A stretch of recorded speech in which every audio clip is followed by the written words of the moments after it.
গ্রীষ্ম বর্ষা বিনীতি ভরসা। হ্যাঁ, বিনীত শপিং সিটি।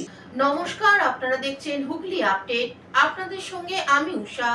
আসছে খবরে, মুর্শিদাবাদের রঘুনাথগঞ্জে অবৈধ যৌন ব্যবসার খবর সংগ্রহ করতে গিয়ে আহত সাংবাদিক ভর্তি হাসপাতালে। মুর্শিদাবাদের রঘুনাথগঞ্জে এক সাংবাদিকের উপর নৃশংস হামলার অভিযোগ উঠল। বেআইনি যৌন ব্যবসার খবর সংগ্রহ করতে গিয়ে দুষ্কৃতীদের হাতে গুরুতর জখম হন লালটু দাস নামে ওই সাংবাদিক। রক্তাক্ত অবস্থায় তাকে জঙ্গিপুর মহকুমা হাসপাতালে ভর্তি করা হয়েছে। এই ঘটনায় সাংবাদিক মহলে তীব্র চাঞ্চল্য ছড়িয়েছে। ঘটনাটি ঘটেছে রঘুনাথগঞ্জ তুলসীবাড়ি গঙ্গাঘাট সংলগ্ন এলাকায়। এ বিষয়ে সাংবাদিক লালটু দাস আরো কি জানাচ্ছেন শুনে নেব। সূত্র মারফত একটা খবর ছিল, দিনের পর দিন একটা বাড়িতে অবৈধ দেহ ব্যবসায়ের কাজ চলত। তো ওই পাড়াতে যারা আছে তারা এই দেহ ব্যবসার জন্য অতিষ্ঠ হয়ে গেছিল। তারাই ফোন করেছিল, আমি গেছিলাম। যে যখন দেখি যে ওই জায়গাটাতে এইরকম একটা পরিস্থিতি, তো যাওয়া মাত্র আমাকে জিজ্ঞেস যাই তুই এখানে কী করছিস। তো সামনে যা হোক কিছু ছিল, ওখান থেকে ছুঁড়ে মারে, আমার নাক চোখ সব ফেটে যায়। ফেটে গিয়ে আমি এখন জঙ্গিপুর হসপিটালে অ্যাডমিটেড। ঠিক আছে। আপনি কে কেন গেছিলেন? আমি একজন সাংবাদিক। ঠিক আছে। আমি চাইছি যে প্রশাসন এটা যেটা একটা দৃষ্টি আকর্ষণ। পাশে তো থানাকে দেখেনি এসব গল্প চলছে? দেখুন, থানার কাছে আমি গিয়েছিলাম, থানাকে বলা হয়েছে। এবার থানার কাছে হয়তো সেই ইনফরমেশানটা ছিল না, থানাকে এই ইনফরমেশানটা দেওয়ার জন্যই হয়তো আমি ওখানে গিয়েছিলাম। কিন্তু এই ইনফরমেশানটা জোগাড় করার জন্য আমি যখন ওখানে যাই, তাতে আমাকে রক্তাক্ত হতে হয়েছে। থানা এই ব্যাপারে অবগত। ঠিক আছে। থানা জানে, দেখেছে আমার যে পরিস্থিতি হয়েছিল, সেই ব্যাপারে থানা দেখেছে এবং থানা বলেছে আপনি হসপিটালে যান, আমরা ব্যাপারটা দেখছি। এই ঘটনাটা কোথায় হয়েছে? ব্যাপারটা হয়েছে আমাদের যে তুলসীবাড়ি আছে, তুলসীবাড়ি থেকে নিচে যে গঙ্গাধারটা আছে, সেই গঙ্গাধারে। এটা আজকে থেকে না, এটা বহুদিন ধরেই ওই বাড়িটাতে দেহ ব্যবসার কাজ করছে। ওম প্রকাশ আগরওয়ালের পাশে? ওম প্রকাশ আগরওয়ালের পাশে না, ওই যে ইউথ অ্যান্ড স্টাইল যে আপনার একটা কাপড়ের দোকান ছিল, বাজারের সামনে দিয়ে গলিটা নাম, রাস্তার ধারেই বাড়ি। কি নাম জানা আছে? হ্যাঁ জানি। কি নাম? কৃষ্ণ মণ্ডল। ওর বাড়িতে এই দেহ ব্যবসার কাজ দিনের পর দিন ধরে হতো। কৌশিক ঘোষের রিপোর্ট, হুগলি আপডেট। কলকাতার নিমতলায় মন্দিরে পুজো দিতে গিয়ে গঙ্গায় তলিয়ে গেল গাড়ি। কলকাতার নিমতলা ঘাট ভূতনাথ মন্দির চত্বরে ঘটল চাঞ্চল্যকর দুর্ঘটনা। পুজো দিতে এসে মাকে নিয়ে গঙ্গার ঘাটে গাড়ি পার্কিং করছিলেন এক যুবক। হঠাৎই সেই গাড়ি চলতে শুরু করে এবং মুহূর্তের মধ্যে সোজা গঙ্গার ঘাটের দিকে গড়িয়ে যায়। ঘটনায় গুরুতর আহত হয়েছেন 3 জন। চোখের সামনে ঘটে যাওয়া ঘটনায় আতঙ্ক ছড়িয়ে পড়ে ঘাট জুড়ে। কৌশিক ঘোষের রিপোর্ট, হুগলি আপডেট। এবার হুগলি চুঁচুড়ার পৌরসভার 9 নম্বর ওয়ার্ডে পুকুর ভরাট রুখলেন চুঁচুড়ার বিধায়ক অসিত মজুমদার। চুঁচুড়া প্রতাপপুরে সরকারি জমিতে থাকা পুকুর ভরাট ইস্যুতে নয়া মোড়। আজ সকালে ঘটনাস্থলে পৌঁছে পরিস্থিতি খতিয়ে দেখেন চুঁচুড়ার বিধায়ক অসিত মজুমদার। তদন্ত উঠে এসেছে, সরকারি জমিতে থাকা পুকুরটি ভরাট করছিলেন এলাকারই প্রভাবশালী ব্যক্তি অচ্যুত সাধু। আজ সকালে বিধায়ক নিজে সশরীরে ঘটনাস্থলে পৌঁছে দেখতে পান পুকুর ভরাট করা হচ্ছে সরকারি জমিতে। জানা যায় ওই জমিটি দখল করে নির্মাণ কাজ শুরু করেছেন অচ্যুত সাধু নামে এক প্রভাবশালী ব্যক্তি। তিনি স্বীকারও করে নেন যে জমিটি সরকারি হলেও তিনি সরকারের কাছে লিজের জন্য আবেদন করেছেন, তবে এখনো পর্যন্ত সরকারের তরফে কোনো অনুমোদন মেলেনি। বিধায়ক অসিত মজুমদার বলেন, আমি ঘটনাস্থলে এসেছি, অভিযোগ একেবারে সত্যি।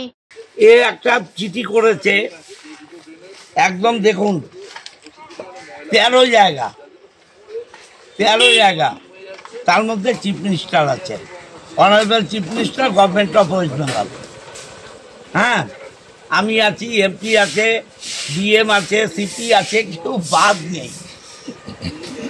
উনি বলছেন পুকুরের পাড়ে ড্যাম্পিং করে পুকুরটাকে নষ্ট করা হচ্ছে, কিন্তু আমরা যেটা দেখলাম যে জায়গাটায় ড্যাম্পিং হচ্ছে এটা মিউনিসিপ্যালিটির জায়গা, এবং প্রতিদিন বাদে বাদে একদিন অন্তর একদিন এই মালটা তোলা হয়।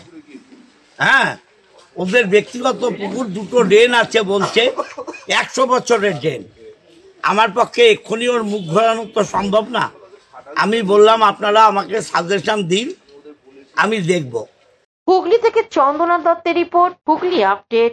এখন নিয়ে নেব বিজ্ঞাপন বিরতি, বিরতির পর ফিরে আসছে খবরে।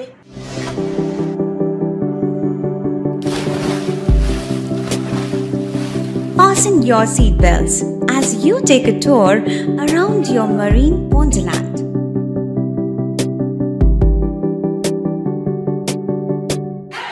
Spend a day at Aqua Marina and enjoy an array of water slides that give you butterflies in your tummy.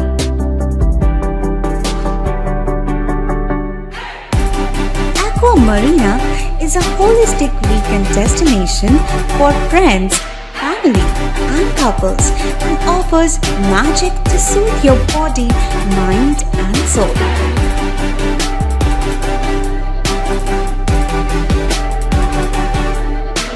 Aqua Marina, your customized magician. Welcome aboard and see the magic unfold. শীত, গ্রীষ্ম, বর্ষা, পিনিতি ভরসা। হ্যাঁ, পিনিত shopping city. যে কোনো মরশুমের readymade জামা কাপড় পাওয়া যায় একই ছাদের তলায়। ছোট থেকে বড়, পুরুষ, মহিলা ও শিশুদের একমাত্র নির্ভরযোগ্য প্রতিষ্ঠান। শীতকালীন যে কোনো শাড়ি, জিন্স, টপ, কুর্তি, চুড়িদার, পাঞ্জাবি মানেই পিনিত শপিং সিটি। আখন বাজার, চুঁচুড়া, Hooghly. Amala nursing home. Enjoy a weekend at Vedam, the paradise of peace. A home away from home.